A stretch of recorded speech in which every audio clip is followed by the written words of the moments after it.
Welcome, everyone. Thank you for joining us today for our first ACT webinar series that it has been designed specifically and exclusively for EducationUSA advisors from the Western Hemisphere. I see that today we're welcoming advisors from Mexico and other countries in the region like Canada, Brazil, Paraguay, and Argentina so far. Can you all hear me well? Brazil, Paraguay, and Argentina so far. Can you all hear me well?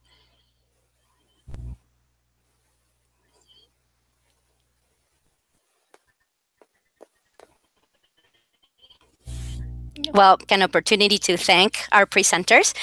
Today we are joined by Mr. Elkin Arredondo, who is a Regional Business Development Director for the Americas at ACT. Perhaps several of you have already met Elkin.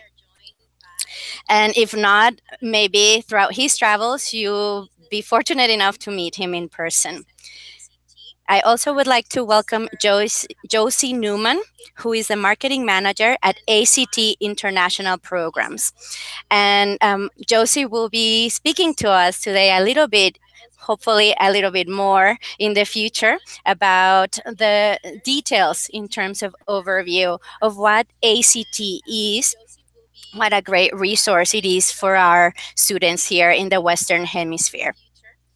So thank you for joining us today, Josie and Elkin, and thank you, advisors, for joining us as well. We hope that this session is helpful and useful to all of you, and we look forward to seeing you in the future as well for the following sessions. I'll be monitoring the YouTube live chat, so please continue to post any questions that you have so that our presenters can address these. I'll be monitoring the YouTube live chat, so please continue to post any questions that you have so that our Josie, the floor is all yours. Thank you, Maria. And thank you, everyone, for joining us today. We are so honored and delighted that you have decided to learn more about the ACT test and ACT, the company. To begin with, again, we do appreciate questions at any time. This presentation is going to be specific to the ACT test. We do have some upcoming webinars. On March 6th, we'll be talking in more detail about the ACT test's transition to computer-based testing. And on March 27th, we will be talking about a more in-depth look at the options for test prep that we have. So to begin with, about the ACT, a little history. At one point in the United States, the college admissions exam was a test called the Standardized or Scholastic Aptitude Test, and it measured aptitude, so how smart someone is. And a person named E.F. Lindquist decided that that isn't very helpful for colleges because students who might be very gifted, very smart, able to learn, are coming in not prepared for college. And so he and some colleagues developed a test for the American College Test. It's an old, old name of ACT. You may have read that before. We're just ACT now. And the test that he developed years ago was based on ability and how do students have the skills that they need to succeed in college. And that has been our driving force ever since. Lots of edits and revisions have been made to both the SAT, that I'm sure you're familiar with, and the ACT, which you'll be learning more about, to the present day. But our driving mission has always been to make sure that students or career seekers are prepared for what's next. So the ACT test is a curriculum and standards-based educational and career planning tool that assesses students' academic readiness for college. Colleges use this for entrance criteria States in the US also use this for being able to exit high school, for measuring academic progress. And we're also finding at ACT, as we're finally expanding internationally, that other high schools would be using this for that criteria as well. It's a research-based test. We have developed college and career readiness standards at ACT that we believe students need to meet so that we can ensure that they will be successful in college. So we have these benchmark scores on the slide in front of me that you should be seeing shortly. The benchmarks determine if a student is meeting the level of mastery to be successful in a college class, college or university class, in that subject. We base these off of the National Curriculum Survey because we care about making sure that colleges are getting students with the quality that will succeed there, and that high schools are producing students with the skills that they need to succeed later in life. We put out a survey to high schools all across the United States and colleges asking at the high school level, what are you teaching? At the college level, what skills are you expecting your students to know? These readiness standards are empirically derived descriptions of the essential skills and knowledge that students need to become ready for college and career, and give meaning of test scores to students and educators. The survey collects data about what entering college students should know and be able to do and be ready for college level coursework. So, as we covered that. The results that we get from the survey help us guide our test development, and we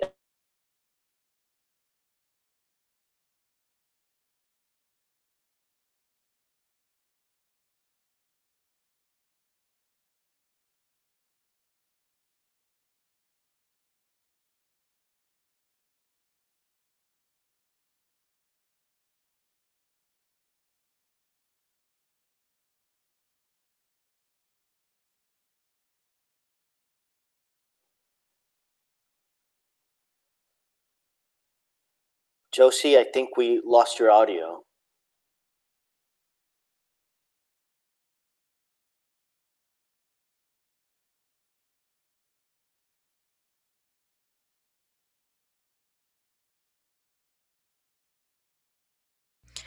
Yes, we've lost Josie and her audio. Your students do not get any She's back.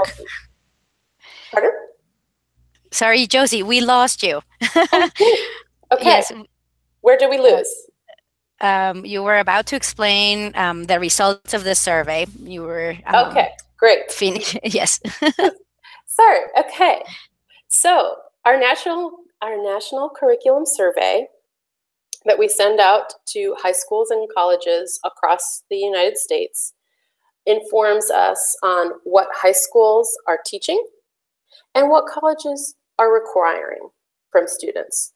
And we want to make sure that our test bases how well students are doing in high school, ensure that there's a clear path to success in college.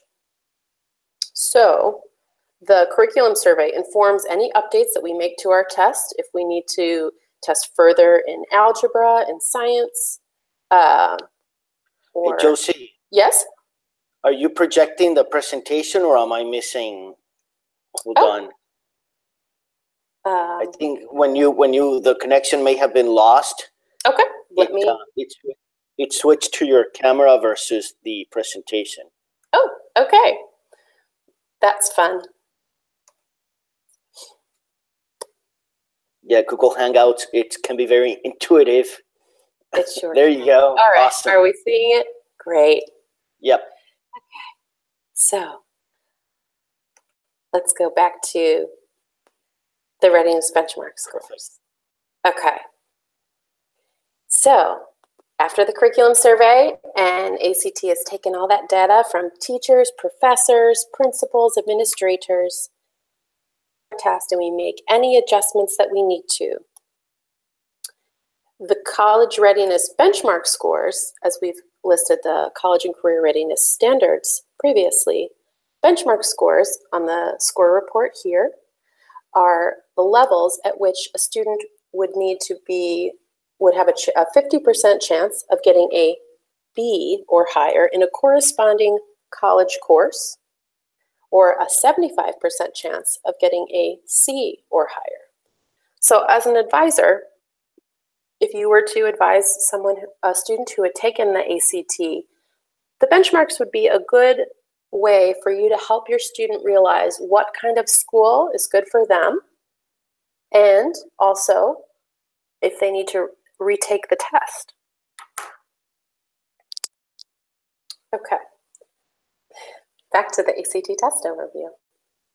I said before, it's a curriculum-based college entrance exam.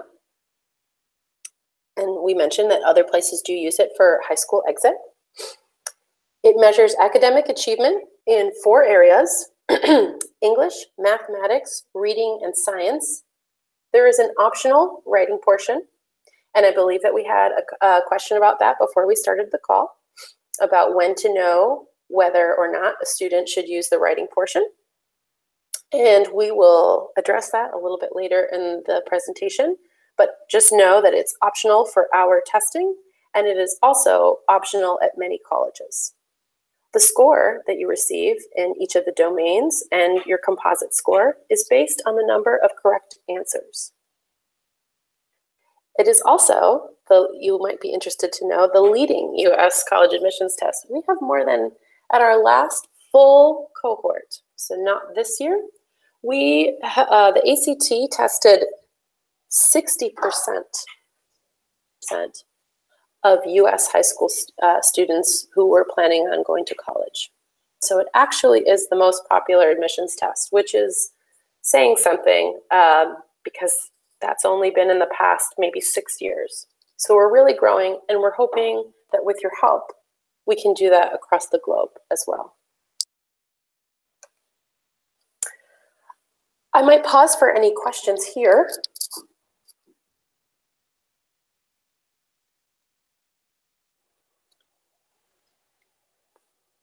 Thank you, Josie.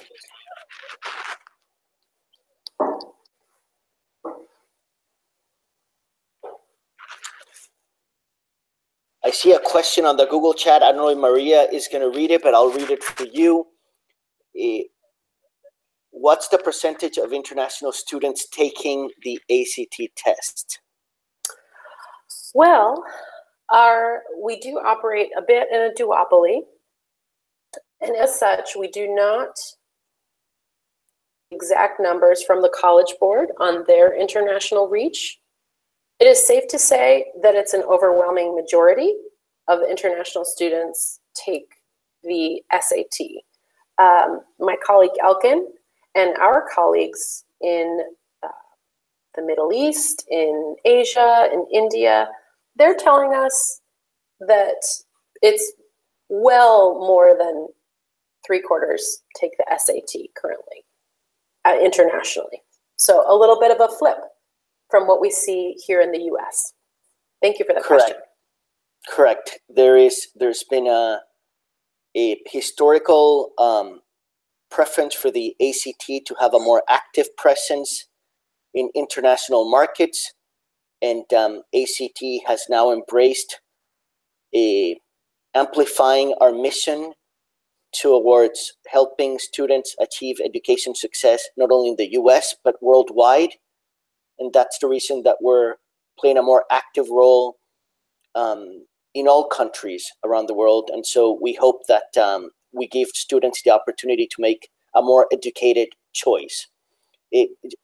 Josie, there's another question. How often do you send surveys, and how many responses do you get? What kind of surveys, if I may ask, Maria? Oh, this would be the National Curriculum Survey, Elkin. Oh, the national, okay. Yes. This is going to be a go-get for me, so I will provide this answer back to Maria. You may also look on our website, act.org, and research the National Curriculum Survey. It may be there as well. But we will find that and send it back to you. Thank you for that question. Josie, there's an additional question about, I heard math is a bit more extensive than the SAT. Can you explain that a little bit more? Okay. At this time, I feel uncomfortable making any statements between our colleagues at the College Board and ACT, since you know that the SAT has recently undergone a redesign. We are meeting next week to start our work on a concordance study so that we're able to provide for all of you at EducationUSA and schools across the globe and our country a crosswalk on scores, and that will be coming out later in spring and summer is our estimate.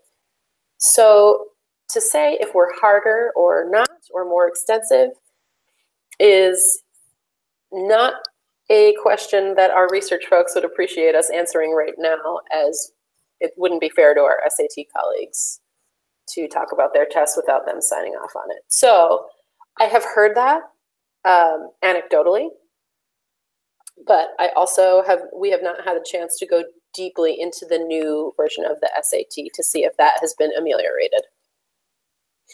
Elkin, have you heard that elsewhere as well? Yes, although that can be we cannot respond that objectively right now, given the new version of the SAT, as you said. So, and there's differences of opinion in terms of how a student responds to the SAT compared to the ACT. So I think I'm going to write down that question so we can address it in additional sessions, which we're being asked to on the chat. Will you be able to discuss this in one of the upcoming sessions or in future sessions? We will. In future sessions, we will. We will, and of course, our partners at EducationUSA will help us distribute the concordance study that will help counselors be able to pick and choose a little bit better about the differences with SAT and ACT. But we want to make sure to be fair to both tests and all of our testers that we're providing the most accurate information. There's a comment and a question. We've seen an increase in ACT versus 3 or 4 years ago in Chile.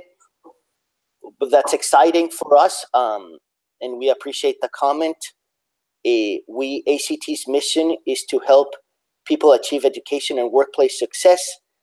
Even though we're in Iowa, and I don't know what can be more American than Iowa. My parents, who are from Colombia, don't even know how to pronounce Iowa. We believe in helping children from all over the world. So we are investing in emerging markets, and Latin America is a big focus. So I'm glad that you're seeing gradually the investment that we're putting on, even though it's just the beginning. Next question, Julie. What will be the area discipline that the international students, especially the Spanish speakers, struggle more with? That's a good question. Okay, can you repeat? They're asking what area we anticipate Spanish speakers to struggle with? Yes, the most. I personally, as an educational professional, believe that that is still up for individual strengths and weaknesses. It's no secret that many students coming to the US for university are strong in science and technology. Engineering is an interest, business is a big interest as well. So from the data that we've received of international students, I cannot say solely Spanish speakers. International students do quite well in math, is their highest. Science, the ACT science portion is a differentiator. We are the only college entrance exam that has a dedicated science portion.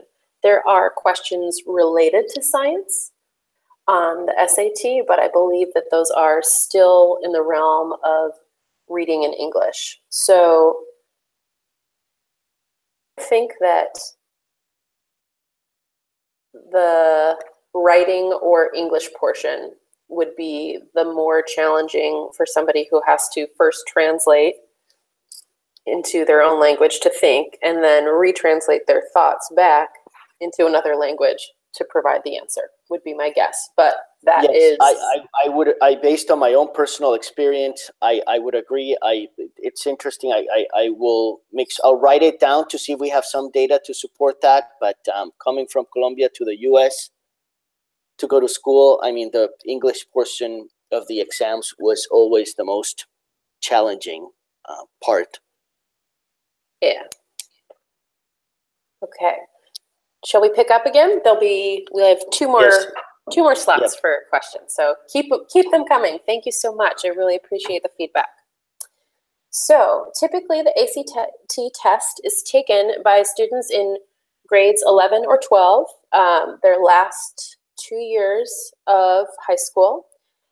International students are also known to, if they feel like they need to brush up on their English, take a gap year. And so at the end, and especially in different hemispheres, there's that little bit of a change between when your school year ends and when the American school year would begin.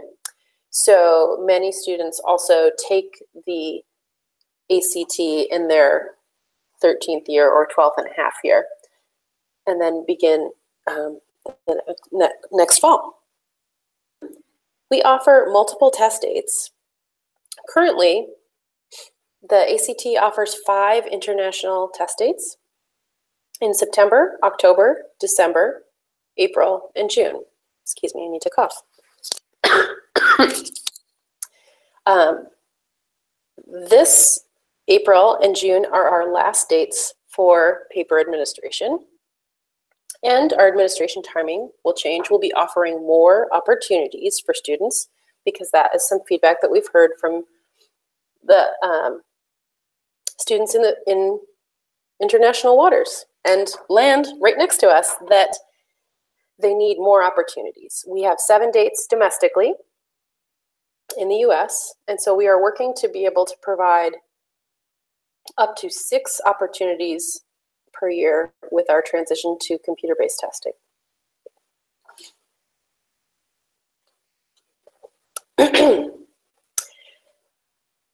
Use the ACT test for student and career advice based on the results. Also, the ACT provides opportunity service within the registration portion for the ACT. This connects students with colleges. Colleges are eager to find international students to come to their universities. There are many universities in the US that are small and they're looking for the perfect fit. And so they come to ACT to find students who fit the profile of interests and strengths that they'd like at their universities. So by signing up for this opportunity service, it's at no cost to the student. And it's just approving that a college could approach you and say, hey, would you want to come to a visit? Perhaps they'd be able to offer you a scholarship. We really recommend that students take the time to fill out the information on opportunity service forms before registration. And this is something Josie, that oh, yes? I want to acknowledge that there are more questions coming in, but we'll address them on the next spot. Yes, absolutely. You'll see it, and everybody will know when the next question spot is, because we'll be talking about the international student registration process. In the post-secondary, so the university realm, admissions professionals and enrollment managers are using this. Colleges look at this because it's in their benefit to make sure that they have a high retention rate. And so they want to make sure that they find a student who's going to be happy there. I don't know if anybody else is from a rural area. As Elkin has mentioned, I'm in Iowa. And when I went to school in a large city, it was a bit of a shock for me. So this is another thing that colleges look at. They want to make sure that a student has an interest in the area that they're in, that they're getting services that they need. Are there in another language to make students feel more at home and feel like they can access all the things that they need to while they are away from their home. Subject tests and test scores. Okay, so the ACT is on a 1 to 36 scale score, except with the exception of the optional writing portion, which is 2 to 12, and 4 subdomain scores. You get, for the writing portion, there is 1 prompt. For all the others, as you see here in this table, and there's some nicer graphics on the ACT.org website that you can look at that shows how many questions per how many minutes. So the English portion is writing and language that they're checking your skills. The math portion, these are all multiple choice, these 4. The writing portion is the only response. The composite score is the average of those 4 portions: English, math, reading, and science.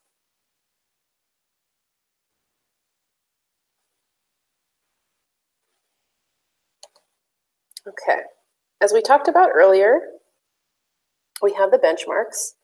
The ACT test measures what students have learned throughout high school in preparation for college and/or career.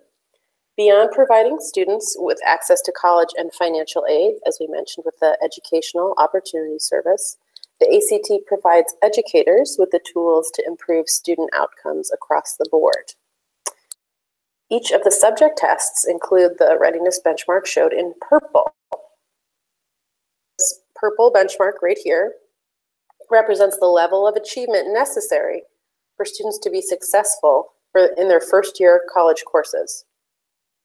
So let's say freshman year rhetoric, you'd be looking at the take.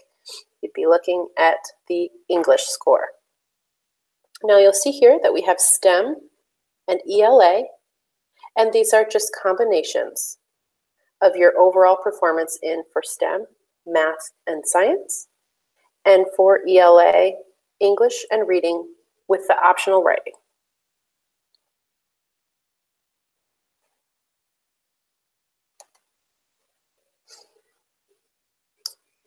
So it's more than just a score.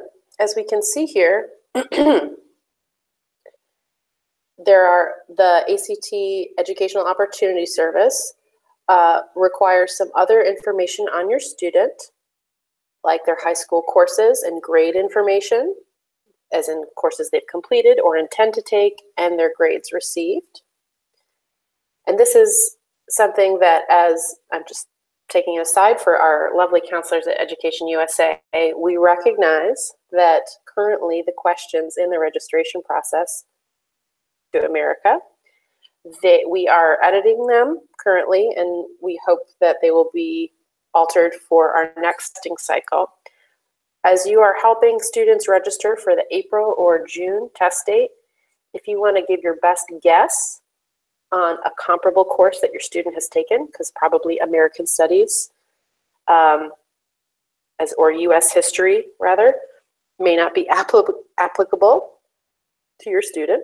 So if you want to help your student figure out, I took this course, that's probably what they would ask about, we would love that. That would be very helpful. The interest inventory is a very interesting point of the Educational Opportunity Service. This helps students look for career options that coincide with their interests. So I like math, or I like being around people. This takes all those interests and says, here are some things, or some subjects that you might want to consider studying as your major in college. Or conversely, career interest inventory, suggesting some jobs. So the student profile section will take the vocational aspirations, your plans, and they'll plug that into the interest inventory. These pieces here, your activities, accomplishments, and needs, your colleges will want to be looking at that so that they can make sure that they're approaching students who need what they have, or not approaching students who need what they don't have. So this is an example of what you might see in your score report. So for college and career planning, talks about the wheel here of, do you want to be with ideas, things, data, or people? And they do give you some examples of employment. And if you've already entered a major that you plan to study, it will say how well that major coincides with the student's interests. That the parents are telling students, this is what you will study, and students may or may not be passionate about that. So this helps visualize for parents how successful their student may be at the chosen major. Okay. Student score report. Here's an example of what your international students might see. So you don't have to worry about state rank. It will show you at what percentile your student compares to other students in the US. And it explains about the benchmarks. Also, your test scores at one point are within a range. So it'll say, give you the important pieces that you need to know. Now, for the multiple choice part, those are beginning available in your ACT account online about 2 weeks after testing. It may take longer because shipping from remote places of the world can take a little bit longer in customs. We ask that for international students, give us 1 to 2 weeks longer. Writing scores will take an additional 2 to 4 weeks because we do send those to be scored by hand.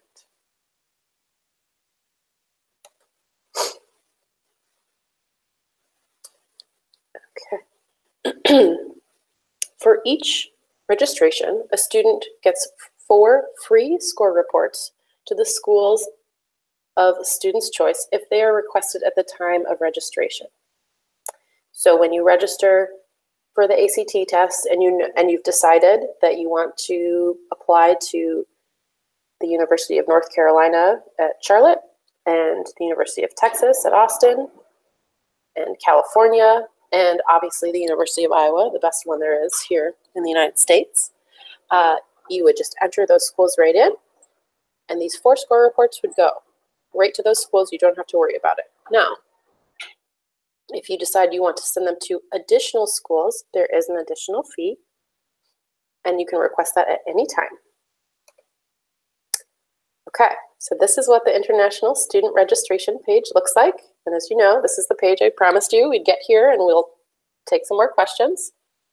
So once the student has signed in, they'll be able to look at college and career planning. They'll be able to see some test prep ideas. This is just for students to, and you as well, if you want to look at with your students to make sure that they've completed all the things that they need to. If they want to view their scores, if you want to work with them to decide, do they need to retest? Also, for students with disabilities needing to apply for accommodations, there's information there, and college and scholarship codes. Okay, Elkin, I am ready for the next several questions. Awesome. Thank you so much. It would be great if you could share with us statistics by country or region about how our students testing. That's one question, comment. I don't know if we have any data per country that we share. I do have that. I am not sure what all is shareable as far as, yeah, well, each country. We may not have large data. Yeah, I guess the follow-up question, and maybe the advisor can give us more detail, is what kind of data? Is it just number of students or kind of the performance overall of a certain country? And I'll allow them to react to that while I follow up on the next questions. Josie. Excellent. A test prep questions. I know I know we expected those. So let's go with the first one. Are there any plans to provide online ACT free prep? I'm thinking Khan Academy and College Board. I'm so thankful that you asked that question. We are so excited to tell you that yes, there actually already are free online prep resources in our partner OpenEd. If you look up OpenEd online, you'll find I'm going to spell it on the chat, Maria, so you can spell out the website. Yes. Okay. Yes. It should be www.opened.com. And this is an online repository of educational resources. They have a special collection of ACT-specific resources that include Khan Academy as well. They are ranked by their efficacy, meaning how well did students who needed to practice that do after seeing or working with said resource. They're more than just videos. There are quizzes. There are some slides, I believe. So it is a lot of different online resources that for free that you can take advantage of.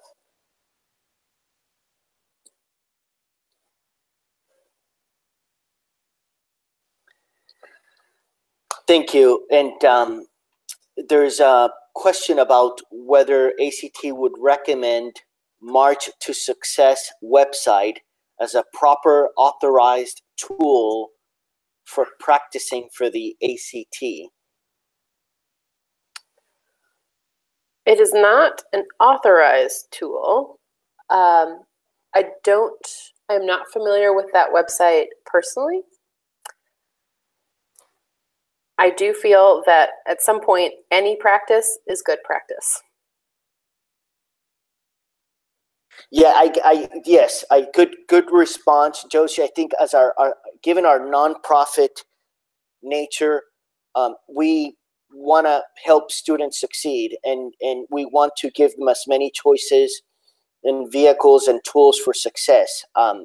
We are not a marketplace of test prep providers, and so we recognize there are many. We're not in a position to say if whether March to Success is better than others, and we are launching continuously, aside from OpenEd, free resources for test prep to strengthen the toolkit that we're providing you and your students and families to prepare in this journey. So that would be our reaction in terms of responding to specific test prep providers outside of ACT. Any comments, Josie, on my response?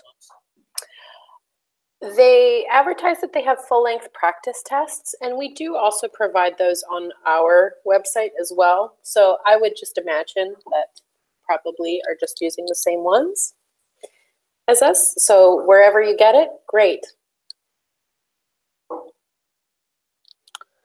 Josie, let me see if there's any more questions. Yeah, the advisor that asked about the data for the specific country followed up and said number of students and mid-range test scores.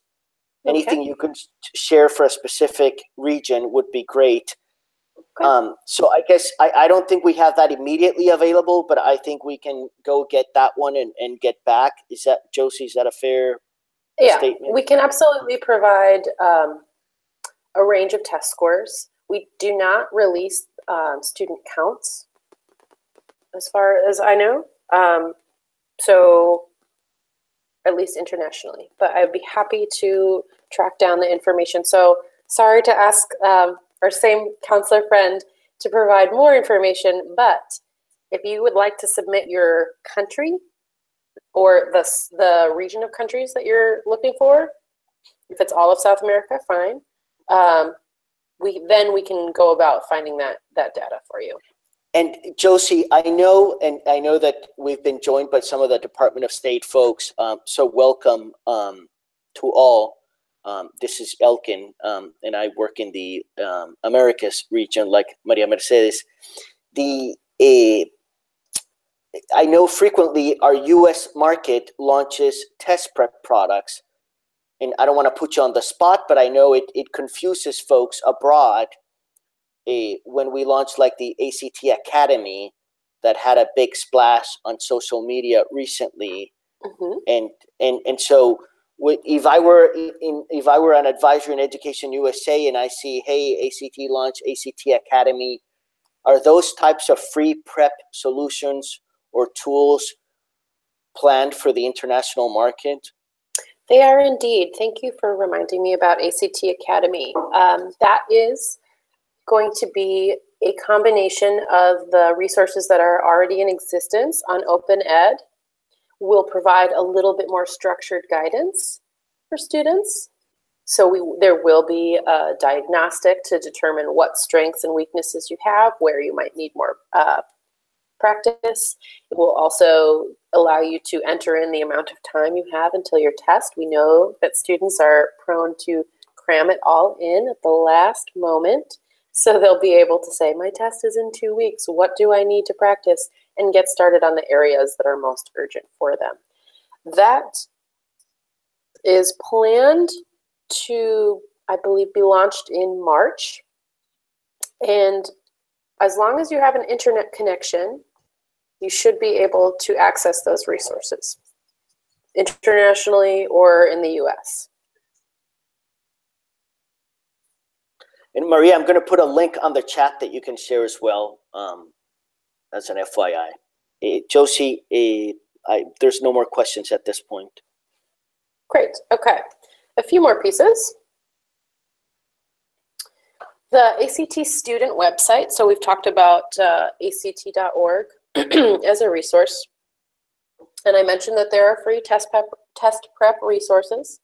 The financial aid and scholarship information, the world of work map. So we talked earlier about how your report will show, and your interest inventory, what you like, people, ideas, things, and it will actually provide here some majors that you might consider and careers that you may look into and figure out, okay, how does my major fit with the industry that I may need to pursue? Just helping students understand a whole picture forward rather than a very transactional mindset that many students have. I go to college, I get a job, but they're not thinking of what job or what will fulfill me or what will I do really well at. We know already that most of the jobs that students now will be in 10 or 15 years aren't even in existence right now. So that's why it's really important to focus on skills and interests so that somebody has a path forward. And on this website as well, there are testing tips, just things to remind students if you don't take standardized tests often about how you may need to pace yourself. If you can eliminate choices, pick the best option off of that because you are not penalized for wrong answers on the ACT test. Some other resources that you as counselors may recommend to your students, and you should feel free to explore as well. College Week Live is a website that I believe is an EducationUSA partner. They have live webinars with universities that you can attend or your students can attend. They have information about scholarships as well. CommonApp.org I find to be very helpful. It's a streamlined application process now that more applications are available online and you don't have to fill them out with a typewriter like some of us may have had to. This allows students to go into one place and put in all of their information and send it out to their desired schools. There's also a requirements grid that shows what schools accept which scores or require which scores. Just as an aside, many schools that require the SAT 1 and then some SAT subject tests will waive that requirement for the ACT just because we have that science portion as well. So just a little plug. That's not true for all schools, especially the engineering schools, which I know is a big part of your audience. You'll want to make sure that you recommend your students to reach out to the colleges on their website to understand exactly what is required, what kind of scores are required for their college. But the ACT is accepted at all 2- and 4-year colleges and universities in the US, as well as 230 colleges outside of the US and growing. I believe it's accepted at all universities in the country of Jordan. It is accepted by the prestigious Russell Group in the UK. I believe in the Group of 8 in Australia, and many universities in Canada as well. Good point, Josie. Because I don't think we highlighted that earlier. So it's important to Yes. highlight not only the presence in the U.S. but abroad. And Absolutely. so thank you. And growing, where Elkin and his colleagues are all doing work to make sure that the ACT can get you wherever you need to go. So check back often.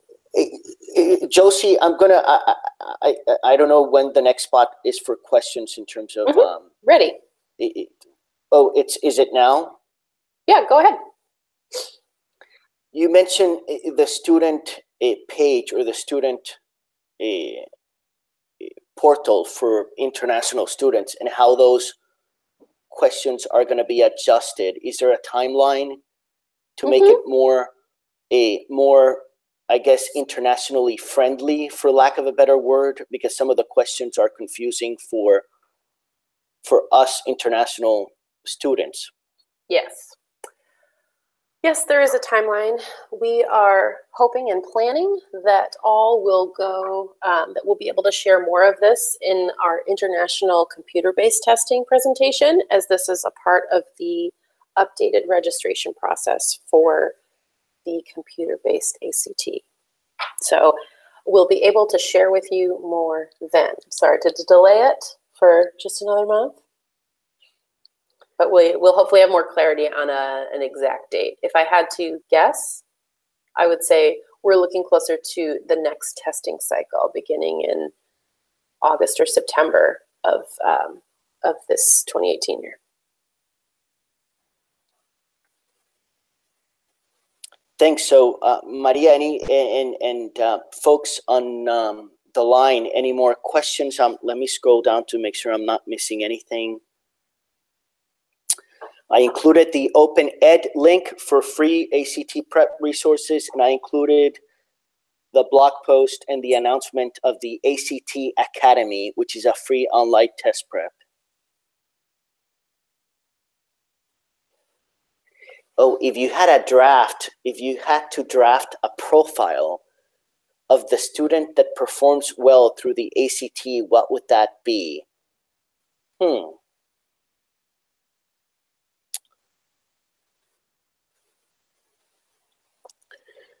Well, I think that would be difficult because people get 36s from lots of different backgrounds. So that our research team would probably just shake their heads and say, you'd have to define what well is, and then you'd have to decide if there's enough people at that level to be able to draw some conclusions. The ACT is meant to be a test that is unburdensome to the student testing. I would think that the student who would perform well on the ACT is probably would need to be proficient enough in English to be able to write an essay in 40 minutes. If they so chose to do the writing section. If they chose not to do the writing section, I think a student would have to be succeeding in their classes in math and science and English reading and writing. But it's hard to say specifically unless you give us a defined score of this is success. There are a lot of different things that at ACT we collect the data, but we don't make predictions on. That's for the colleges to do, and we would not presume to say what student will do better in college than the other. Yeah, and Josie, I'm going to take a different stab at this. Given our moral compass in terms of being a nonprofit organization, we want to educate families and students and all of you on what the ACT is and allow you and the students to make the right choices. There may be students, and I know ACT may not like me saying this, but ACT may not be the best test for some students. And we just want to help people make an educated choice. And we recognize that we have a lot of room for improvement in giving all of you additional tools and resources to educate students and families. And that's why we were invested in launching this webinar series. And we appreciate all the questions. So there's a comment reacting to that question, Josie, that I'm going to read right now. In terms of times students that take how many times students take the test, and what has been your experience in terms of improvement of the score? That's a good question, because there's a lot of retakes are a significant part of this journey. Josie, I don't have data on that handy. Do you have any comments to that?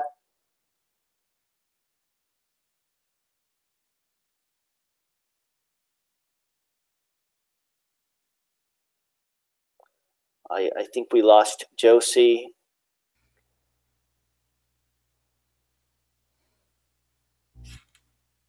Josie, are you back? So Maria and advisors, while Josie gets back, I've documented the question. I don't have data handy in terms of the improvement, in terms of retakes by students. So Josie, are you still there? I think it's projecting. Okay, thank you for that. It's projecting your beautiful smile and not the presentation. Lovely. Okay. Hey, Josie, I don't have data on retakes. The question is about, in terms of students retaking the test, what has been your experience in terms of improvement? I guess the question is related to, is there a percent students that retake traditionally improve certain percentage points? I don't, do we have any data around that? Yeah, that would be on the infographic. I just know that it's upwards of 50%. I think it's nearly 60 will increase 1 to 3 points on their test, 1 to 2 points. Wow, you mentioned an infographic. Infographic that we've shared with EducationUSA. Can I post it here? Absolutely, you can post it there. If you can navigate to the ACT student website, or we will include this. I will add it to the screen that I have up now, the ACT resources for EducationUSA. We're going to provide this document to Maria to send out to the folks who've joined us today. So we will include the link to the resource for you to examine, and that will have more detailed descriptions of the improvement from one test to the next. Awesome. Let's wait. Maria, we're going to provide additional time for other questions.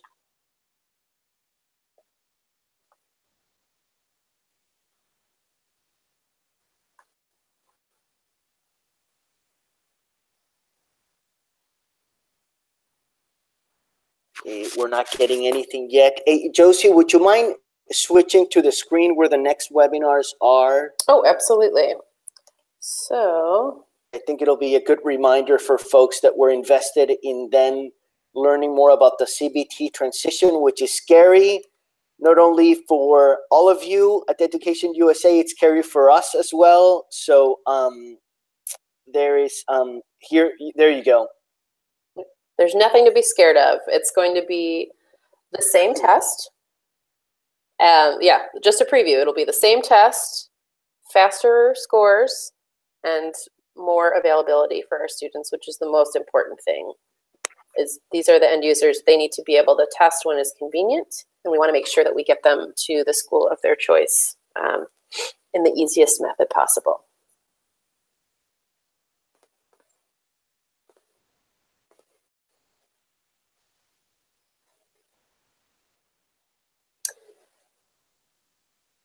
If there are no more questions, we could just encourage folks to send in any questions to Maria about these next two subjects so that we can have time to research your questions beforehand. I know she sent out a survey before this presentation, and all the questions that you post to us during the session have been great, and we really appreciate it. We want more. We will do our best to track down the answers that I wasn't able to provide for you today. For the transition to computer-based testing and for more questions on test prep, please send those on. We're happy to research those before we present to you in March. Thank you, Josie. Thank you, Maria. Thank you, all the advisors that have participated. Muchas gracias. We're very grateful for the opportunity to engage with Education USA in a more meaningful way. We're invested in your region, which is my region personally, where I come from. So I hope that this is one of many interactions that we will have so we can address your questions, provide you with more resources and information to help students make better choices. So Maria, if there's nothing else, we can wrap it now. Just let us know. Thank you so much, Elkin and Josie. Just an overwhelmingly thank you messaging through the YouTube channel. Our advisors who participated, we had approximately 40 participants in this session, so we're happy with the audience, and we really are looking forward to more advisors participating in the next two sessions. I know perhaps that the test prep session on March 27th will be a very popular one as well. But definitely the March 6th session will also post some very interesting content with regards to computer-based testing. So I just want to thank you again for being interested and available to share all of this inside information with us, and to commit to following up with some of the questions and the data that we're all hoping for, so that we can guide and our advisees and make a movement in terms of needs are in the region. You again to come on, and then send out message dates and reminders, of course, so that all of our advisors who can join us have the information. And thank you, everyone, for joining us from multiple countries throughout the region, and we look forward to seeing you soon. Thank you so much. Thank you.